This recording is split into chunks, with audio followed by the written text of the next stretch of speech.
Baik, selamat siang anak-anakku. Siang, Pak. Apa kabar hari ini? Baik, Pak. Baik, luar biasa. Apa kabar hari ini? Baik, luar biasa. Karena sudah siang maka saya bilang luar biasa karena ini sudah mau jam pulang. Baik, sebelum kita memulai pelajaran kita, bersatu dalam doa. Bersatu dalam doa. Terima kasih Bapa di surga. Tak henti-hentinya kami mengucap syukur kepada-Mu Tuhan, karena Tuhan tetap memberikan kesehatan bagi kami, kekuatan bagi kami, dan semangat untuk terus mengikuti pelajaran kami. Sebentar kami akan memulai pelajaran kami.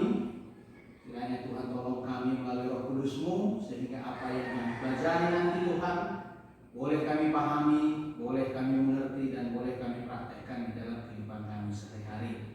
Terima kasih Tuhan Yesus. Di dalam nama-Mu kami sudah berdoa dan mengucap syukur. Amin. Baik, aku sebelum kita melihat pelajaran kita, saya akan absen dulu ya. Siapa yang namanya saya panggil silakan tunjuk tangan. Bunga Berbangun. Hadir, Pak. Dahlia Neni Beruginting. Hadir, Pak. Davin Lorenzo. Hadir, Pak. Firdaus Ananda. Hadir, Pak. Kemana Firdaus anakku? Izin, Pak. Izin ya, oke baik. Garneta Rupinan. Hadir, Pak. Ismail Sigoro. Jontra Pinom. Hadir, Pak. Josephine Sendiri. Hadir, Pak. Kensen Stepo. Hadir, Pak. Kevin Sumbakti. Hadir, Pak. Marvel Teddy Ginting. Hadir, Pak. Nia Stefani. Hadir, Pak. Randy Valenta. Hadir, Pak. Ronald Kartau. Hadir, Pak. Anggi Dineta Ginting. Hadir, Pak. Izin, Pak. Izin. Dua orang ini izin ya. Aron Takapurkaro. Hadir, Pak. Oke baik. Ibu, Pak. Ibu. Oh Deborah. Hadir, Pak. Oh Deborah belum tadi kan. Tadi kelewatan aku minta maaf. Jadi hanya dua orang yang hadir gitu. Iya, Pak. Oke baik. Ya. Sekarang kita akan masuk ke pelajaran kita di bab 4 ya. Di bab 4 ya, artinya kita sudah sampai di bab 4. Karena di kelas 3 di awal-awal kita berbicara tentang gereja ya. Kita berbicara tentang gereja, kemudian tugas dan panggilan gereja secara umum nanti, kemudian secara spesifik akan dibahas tentang panggilan gereja. Nah, di bab 4 kita akan berbicara tentang gereja yang bersaksi dan melayani di dunia. Ya, jadi boleh lihat bukunya, sekalian boleh lihat slide kita.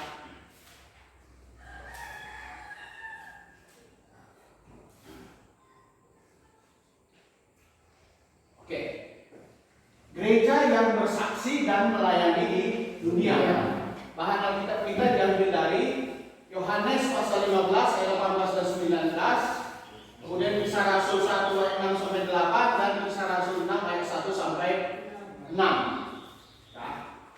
Nah, sebelum kita membahas gereja yang bersaksi dan melayani di dunia, saya ingin kita merefreshkan kembali ya pelajaran kita sebelumnya tentang gereja.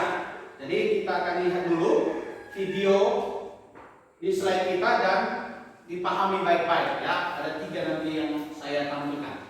Ini yang pertama, coba kita lihat dulu baik-baik.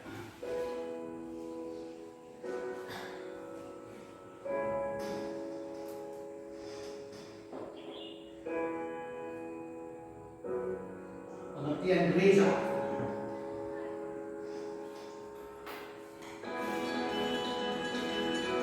Biasanya orang suka sebutkan gereja sebagai gedungnya ya, sebagai bangunan fisik. Kita bilang seperti itu.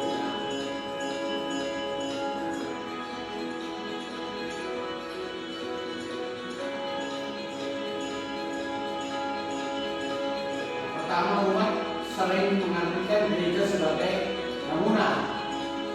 G huruf kecil merujuk pada bangunan. Ini seperti gereja sebagai bangunan fisik, yaitu adalah sarana umat beriman untuk tetap berkumpul untuk merayakan imannya akan Yesus.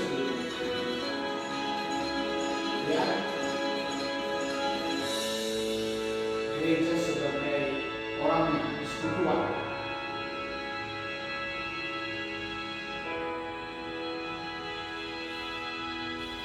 Ini arti sebenarnya.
Nampak tulisannya?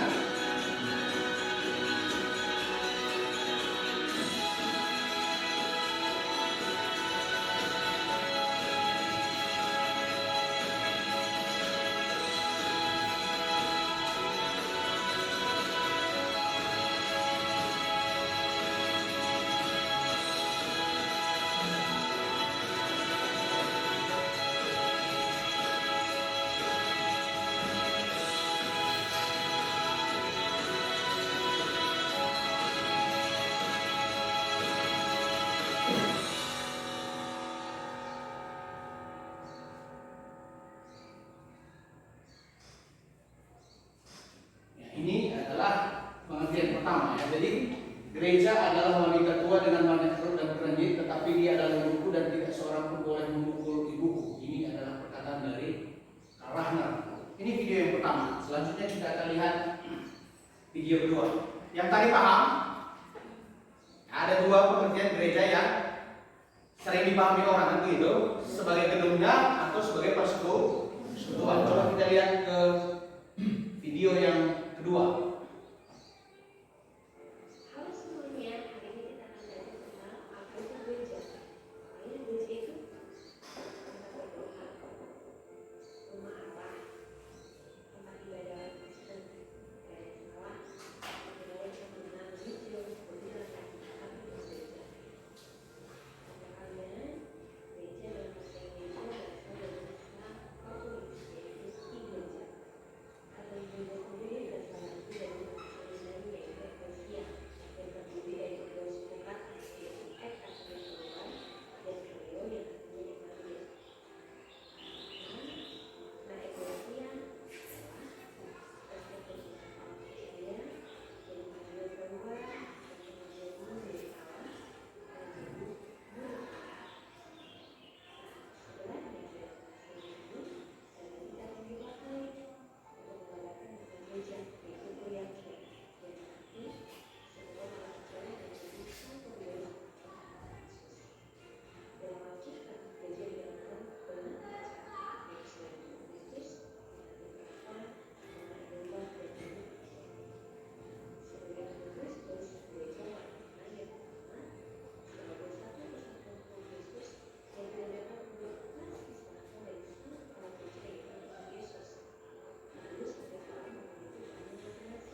menjadi berkat.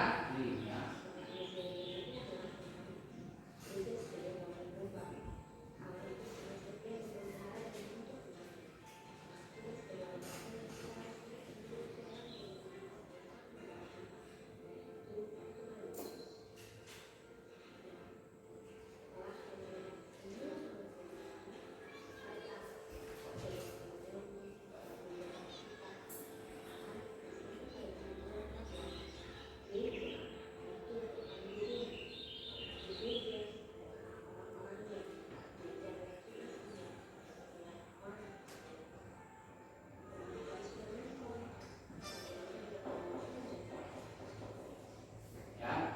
Jadi tetap juga dua gereja, kadang sebagai gedung dan gereja sebagai orangnya. Oke, sampai di sini paham? Paham? Nanti saya tanya ngerti kan begitu? Yang jelas dong. Paham? Paham. Oke. Selanjutnya kita akan lihat yang ketiga. Nah, yang ketiga. Kenapa saya tekankan tiga? Supaya lebih paham lagi.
video ya. Kata gereja seperti yang sudah sering saya sampaikan, kata gereja itu yang di bahasa Indonesia itu asal katanya dari bahasa Portugis, gereja. Ya, itu menjadi gereja diterjemahkan ke dalam bahasa Indonesia. Dan seringkali orang selalu lebih banyak merujuk kepada orangnya, gedungnya. Kenapa gedungnya? Dia bilang, kamu pergi ke gereja Pak. Berarti apa? Ke gedungnya. Ayo kita pergi ke gereja. Ini biasanya pemahaman orang secara umum. Tetapi ya, konteks dasarnya, konteks aslinya seperti yang kita lihat di dalam tayangan video dan sering saya juga sampaikan adalah gereja itu lebih mengacu kepada orangnya, pribadinya. Jadi dalam konteks yang sang benarnya adalah saya adalah gereja, kalian juga adalah gereja. Masing-masing kita adalah gereja. Dan fokusnya gereja itu karena mengacu kepada orangnya, orang yang bagaimana begitu. Nah, eklesia seperti yang sudah dijelaskan tadi bahwa bahasa Yunani itu atau diterjemahkan ke dalam bahasa Indonesia sebagai jemaat, eklesia berasal dari dua kata kan gitu, dan kaleo. Orang yang dipanggil keluar. Orang yang dipanggil keluar maksudnya bagaimana? Orang yang dipanggil keluar dari dunia ini, dipisahkan dari dunia ini, dikhususkan untuk menjadi milik Allah dan pengertian dari eklesia. Nah, karena ya selanjutnya kita juga bisa lihat di slide kita ini. Jadi penekanan gereja lebih terfokus kepada orangnya. Nah, kepada pribadi-pribadi yang dipanggil dari dunia, dikhususkan kepada Allah untuk menjadi saksi bagi dunia, untuk menunjukkan kasih Allah kepada dunia. Berarti ketika kita berbicara tentang gereja, gereja memiliki aksi yang nyata. Gereja memiliki aksi yang nyata yang bisa dilihat oleh orang. Ya, dan di pelajaran sebelumnya juga kita sampaikan bahwa ada 3+1 tugas gereja, yaitu marturia, koinonia, ya, diakonia, dan satu lagi sebenarnya didaskalia untuk mengajar. Itu dulu. Tapi sekarang tugas dan panggilan gereja itu lebih diperluas lagi. Itulah sebabnya tema kita di sini juga berbicara tentang gereja yang bersaksi dan melayani di dunia. Karena tugasnya tadi apa? Dipanggil keluar dari dunia ini, maksudnya dipanggil keluar dari dunia artinya berbeda dengan orang yang dunia. Ya, sebagai dikhususkan kepada Allah untuk menjadi saksi. Jadi kalau kita berbicara menjadi saksi, berarti menjadi wakil Allah. Kita yang mewakili Allah kepada orang-orang dunia ini, begitu ya. Dan makanya di sini dikatakan untuk menunjukkan kasih Allah kepada dunia. Kitalah wakil dari Allah itu, begitu. Ya, ini yang sampai di sini sudah paham? Baik.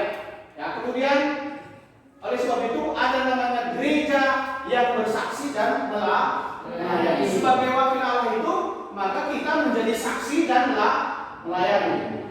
Nah, kemudian inilah poin dasar dari gereja yang bersaksi dan melayani di dunia. Dan pelajaran kita ini setidaknya ada 3 tujuan. Ya, 3 tujuan kita belajar materi ini. Yang pertama adalah menunjukkan sikap menghargai karya Allah dalam pertumbuhan gereja. Artinya bahwa kita melihat di dalam pertumbuhan gereja, baik secara persekutuan, baik secara pribadi, ada karya Allah. Nah, kemudian menyebutkan beberapa contoh pelayanan sosial yang telah dilakukan gereja dan orang Kristen yang dia kenal. Gereja sebagai saksi Kristus memiliki aksi, ada tindakan, dan biasanya dia bersifat sosial. Makanya di sini dikatakan contoh pelayanan sosial yang telah dilakukan oleh gereja, begitu. Nah, kemudian menjelaskan bagaimana kehidupan seorang murid Kristus diwujudkan dalam bentuk-bentuk pelayanan dan kepeduliannya kepada orang lain tanpa membeda-bedakan. Gereja tampil ke dalam dunia, mewujudkan pelayanan sosial kepada dunia, dan memberikan pelayanan itu kepada setiap orang dari berbagai macam suku dan juga bermacam latar belakang, bahkan melampaui konteks agama. Artinya gereja tidak hanya membantu orang Kristen saja atau orang-orang yang memiliki ide yang sama dengan dia, tetapi dia bersifat universal, menyentuh setiap sisi kehidupan tiap-tiap manusia. Ini tujuan pelajaran kita. Nah, kemudian ada kompetensi dasar, ya, untuk kompetensi dasar dan indikatornya. Nah, kompetensi dasar 1.1 ini adalah menghayati karya Allah di dalam pertumbuhan gereja. Kemudian 2.1 menunjukkan sikap menghargai karya Allah dalam pertumbuhan gereja. 3.1 ini adalah memahami karya Allah dalam pertumbuhan gereja. Kemudian 4.1 menelah karya Allah dalam pertumbuhan gereja. Nah, indikatornya yang pertama sama, yang menghayati karya Allah dalam pertumbuhan gereja. Nah, di sini tadi memahami, di sini dihayati. Kemudian indikator yang kedua menunjukkan sikap menghargai karya Allah dalam pertumbuhan gereja. Indikator yang ketiga menyebutkan beberapa contoh pelayanan sosial yang telah dilakukan gereja dan orang Kristen yang kita kenal. Ya, sama seperti salah satu contohnya itu Bunda Teresia misalnya.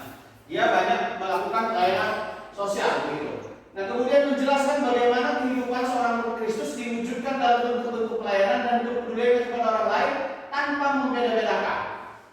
Selanjutnya menunjukkan tindakan-tindakan gereja yang kurang bijaksana dan berpotensi membangkitkan kontroversi dalam masyarakat. Tidak semua juga kadang-kadang gereja bisa menjadi panutan yang benar.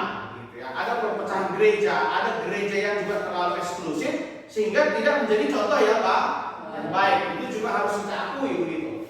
Nah, kemudian menyusun sebuah program sosial, program pelayanan bagi masyarakat oleh orang muda atau remaja di gerejanya dengan tujuan untuk memberdayakan mereka. Itu indikatornya. Artinya nanti bahwa kalian harus sampai kesimpulan bahwa kami punya sesuatu yang bisa dibagikan kepada orang lain. Seperti yang saya sampaikan sering, harusnya sekali-sekali Natal ini kita bukan hanya beribadah di sekolah kita, merayakan Natal atau di gedung gereja, tapi sebagai bentuk aksi sosial. Apa yang kita punya di rumah bisa kita salurkan ke panti asuhan, bisa juga kita salurkan ke yayasan mana yang perlu, misalnya apa Omega begitu ya.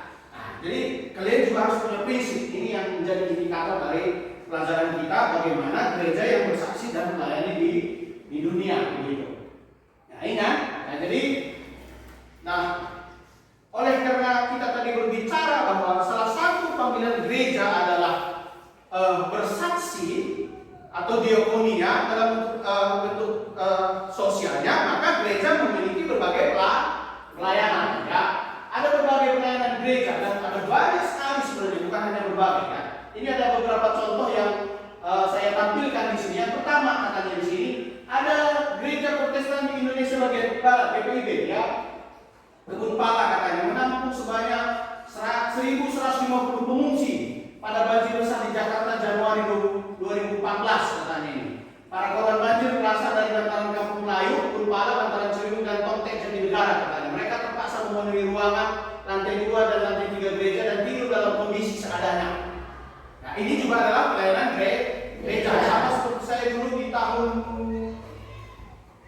2000 berapa itu banjir besar juga asrama kami menampung pengungsi begitu ya. Nah, kemudian GKI ya, Gereja Kristen Indonesia membantu para korban tsunami di Aceh yang terjadi pada 26 Desember 2004. Ya, GKI menyatakan antara lain bahwa gereja ini membantu korban bencana untuk mewujudkan kasih luhur Kristus bagi siapapun yang menderita dalam rangka mewujudkan hukum kasih yang mengasihi sesama manusia, siapapun mereka, khususnya yang hidupnya sedang dilanda musibah. Ya. Kemudian yang ketiga, Ketua Sinode Gereja Kristen Indonesia di Tanah Papua, Pendeta Albert Joko STH mengatakan semua gereja harus memberikan pendidikan kepada kaum laki-laki dewasa agar tidak melakukan hubungan seks yang berisiko seperti misalnya dengan pelacur katanya. Jika tetap menyalahkan LTS dan Bromo, itu artinya penyangkalan terhadap perilaku sebagai laki-laki dewasa di Tanah Papua yang sering melacur dengan PSK atau LTS. Jadi bukan hanya perempuannya yang melacur, laki-lakinya juga melacur. Dan gereja harus pendidikan yang jelas katanya untuk laki-laki yang dewasa. Nah, kemudian yang keempat katanya di sini, gereja-gereja dan relawan berperan aktif dalam membantu orang-orang yang terkena tsunami di Kepulauan Mentawai, Sumatera Barat. Maka seorang pastor turut menguburkan mayat-mayat korban bencana tsunami pada Oktober 2010. Yang kelima, Dewan Gereja-Gereja se-Indonesia menyerukan agar gereja-gereja dilengkapi dengan pelayanan untuk menolong kaum perempuan yang rentan terkena penyakit HIV ya. Kelompok berbasis gereja dan organisasi-organisasi lain diharapkan memfokuskan perhatian kepada isu kemanusiaan agar dapat mengendalikan ancaman HIV dan AIDS, dan mereka menganggap penyakit tersebut mendapat dukungan dari masyarakat. Artinya gereja memiliki banyak pelayanan, terutama pelayanan sosial. Dulu ketika gunung Sinabung meletus, begitu banyak juga orang gereja yang memberitakan bantuan. Artinya, ya, menjadi pertanyaannya sering begini. Apa pendapat kita tentang berita di atas? Kenapa gereja harus ikut aksi sosial? Ayo. Nah, untuk apa semua itu dilakukan gereja? Bukankah negara kita mempunyai kementerian sosial yang tugasnya membantu orang-orang yang membutuhkan bantuan? Pernahkah kamu mendengar komentar orang-orang yang menyatakan biarkan saja pemerintah yang mengurus semua itu, kita tidak perlu repot-repot, gereja bukan badan sosial? Ingat, apa definisi tadi kita yang sebelumnya? Nah, kenapa gereja melakukan seperti itu? Ya, karena ini, karena dia dipanggil dari dunia, dikhususkan kepada Allah untuk menjadi saksi bagi dunia, untuk menunjukkan kasih Allah kepada dunia. Artinya gereja memiliki berbagai pelayanan sosial. Ini adalah wujud menunjukkan kasih Allah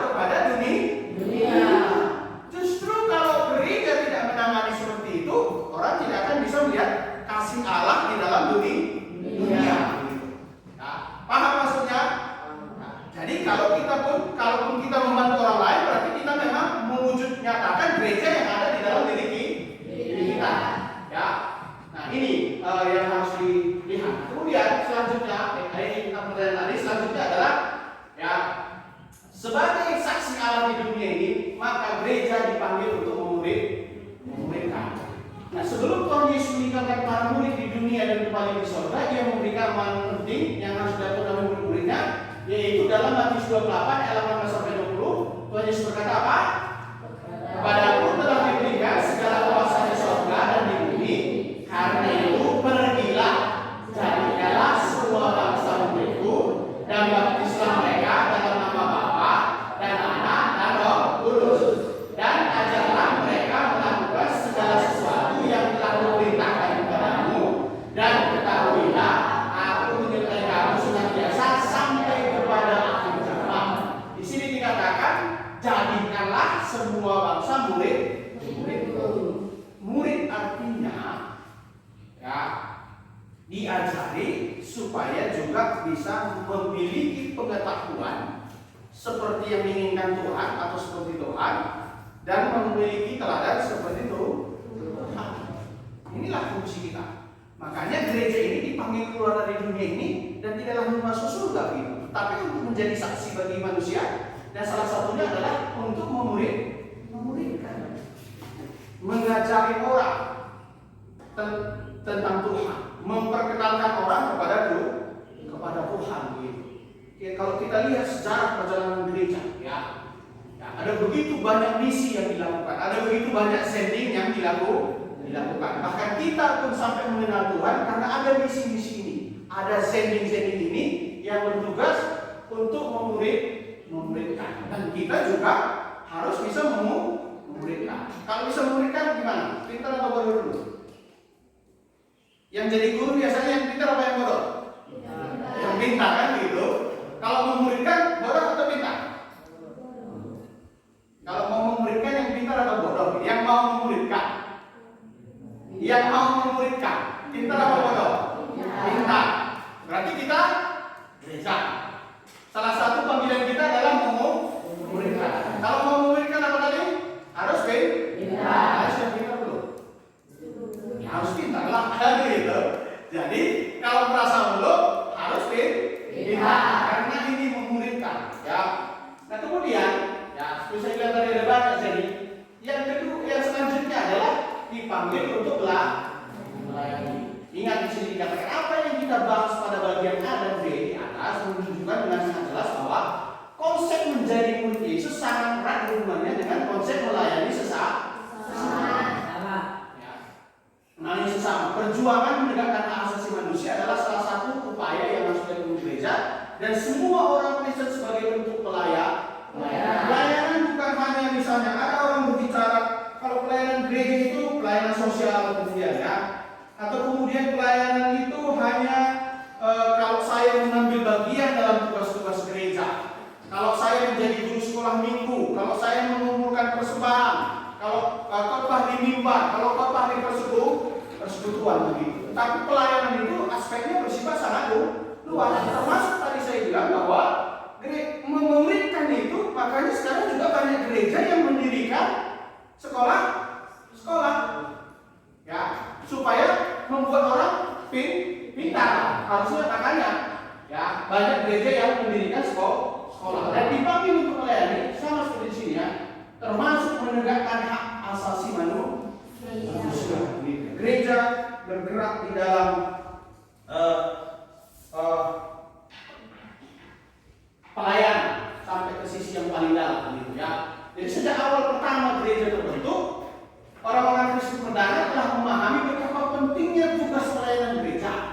Nah, gereja perdana mengangkat 7 orang diaken atau pelayan gereja, yaitu Stefanus, Filipus, Prochorus, Nikanor, Timon, Parmenas, dan Nikolaus untuk melayani para janda yang terabaikan. Pelayanan itu adalah untuk orang-orang yang tertindas, orang-orang yang membutuhkan pertolongan. Gereja harus menjadi garda terdepan. Gereja harus orang yang pertama untuk memberikan pelayanan, gitu ya. Ini di awal gereja pun sudah nampak di sini, ya. Nah, kemudian dipanggil untuk bersaksi, ya. Dipanggil untuk bersaksi. Nah, apa saja yang dibahas di atas tentang gereja dan pelayanannya tidak lain adalah kesaksian gereja tentang kasih Allah bagi dunia. Sesuai kembali ke definisi kita yang pertama adalah di dipanggil untuk menjadi saksi ahli. Nah, dalam istilah bahasa aslinya yaitu bahasa Yunani, kesaksian diterjemahkan menjadi marturia. Dari kata ini kemudian dikenal istilah martir atau syuhada, yaitu orang yang mati syahid atau meninggal karena iman. Itu biasanya kalau orang yang mati mati, orang yang meninggal karena imannya. Gitu. Nah, kemudian dalam Kisah Rasul 6 ayat 9 sampai 7 ayat 60 kita menemukan kisah tentang kematian Stefanus sebagai martir. Ya, sungguh menarik bila kita melihat bahwa kisah ini muncul langsung setelah kisah pengangkatan Stefanus sebagai diaken atau pelayan gereja untuk tugas-tugas sosialnya. Tampaknya ada kaitan yang sangat erat antara diakonia dan marturia, antara pelayanan dan kesaksian. Kenapa demikian? Kenapa? Karena pelayanan itu biasanya tanpa pamrih. Bahkan yang ada pada kita berikan kepada orang lain. Gitu. Itu namanya pelayanan. Ini ada Brainstorm memberikan pendapat begini ya. Brainstorm seorang teolog Amerika menyatakan kesaksian kepada Shalom Allah atau yang telah disebut orang Kristen sebagai penginjilan, katanya dilahirkan dari persilangan kenabian antara pengharapan dan ketidakpuasan, undangan dan konfrontasi, daya tarik dan subversi katanya. Sungguh suatu kerugian besar bagi penginjilan di zaman kita ketika kesaksian itu kehilangan jangkarnya dalam imajinasi sosial kenabian Yahudi ini dan dalam visi penuh harapan yang sepenuhnya bersifat sosial katanya, mengarah kepada dunia yang historis, terarah kepada materi dan merujuk kepada kedamaian. Pelayanan itu harus bersifat ikhlas harusnya, tanpa pamrih. Yang ada pun kita berikan supaya orang lain bisa mendapatkannya gitu ya. Nah, jadi dengan penjelasan di atas, Paul ingin menunjukkan bahwa pelayanan sosial yang dapat dilakukan oleh gereja perdana tidak dapat dilepaskan dari visi kenabian di masa perjanjian lama tentang masyarakat yang adil yang Allah kehendaki. Itulah sebabnya para diakon melayani orang-orang miskin dan para janda yang terlupa. Kenapa orang miskin dan para janda yang pertama kali dilayani? Karena mereka kan orang yang memang tidak memiliki kemampuan. Nah, jadi membantu orang yang layak untuk dibantu. Ya, nah kemudian dari beberapa pandangan itu, ya, terutama pelayanan sosial, dia punya tantangan tersendiri. Ya, pelayanan sosial gereja dan tantangannya. Jadi pelayanan sosial gereja yang memberdayakan tampaknya akan selalu menimbulkan kontroversi dan tantangan. Tidak selamanya orang bersuka cita apabila melihat orang lain diberdayakan. Ada pihak-pihak tertentu yang selama ini memetik keuntungan dari ketidakberdayaan orang lain yang merasa sangat terganggu. Ilustrasinya seperti ini. Mana lebih mudah menindas orang bodoh daripada orang pintar? Menindas orang bodoh. Ya kan gitu. Kalau kita mau dalam istilah bahasa kita, kalau mau menokohi, yang bisa ditokohi orang bodoh apa orang pintar? Orang bodoh kan gitu. Banyak orang monokoh dalam hidupnya. Banyak kan gitu. Jadi siapa yang dia tokohi? Orang bodoh. Itu yang biasa bisa ditipu kan begitu. Ya. Jadi kalau orang itu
Dalam Yohanes 15 ayat 18-19 dikatakan bahwa pengikut Kristus akan banyak menghadapi tantangan dalam hidupnya, antara lain mereka akan dibenci dan dimusuhi dunia.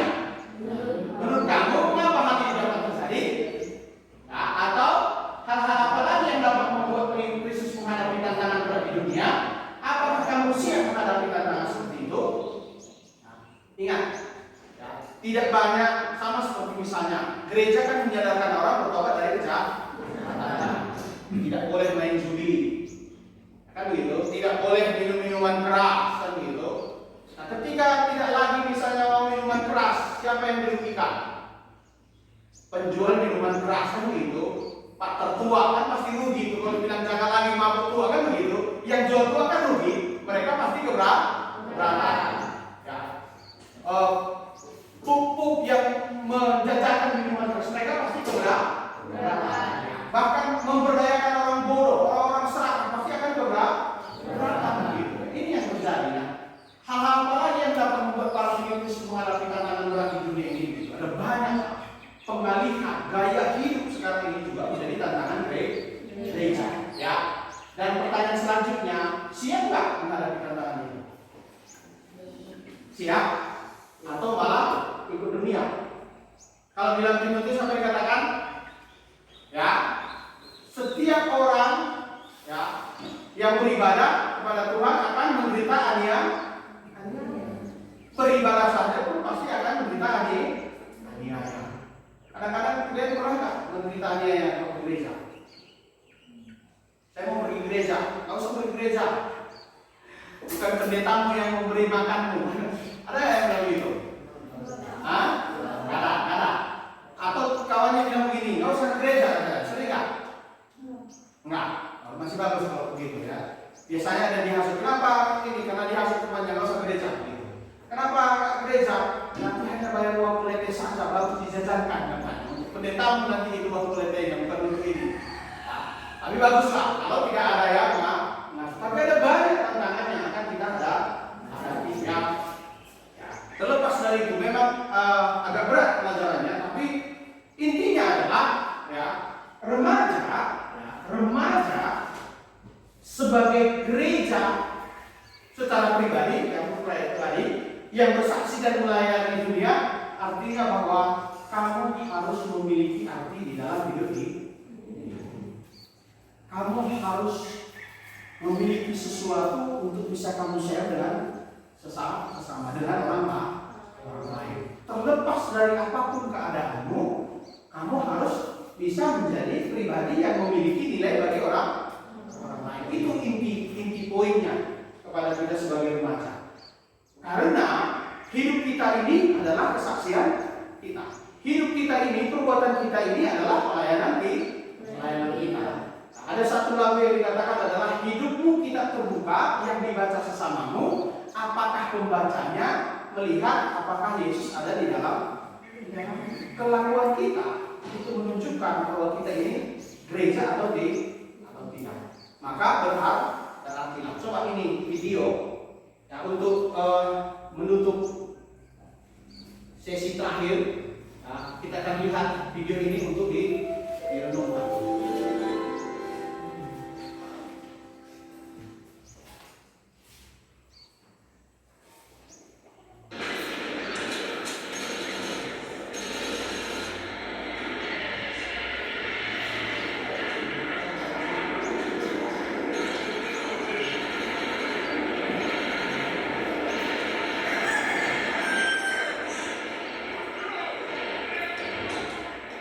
Yesus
Tahu ceritanya kan?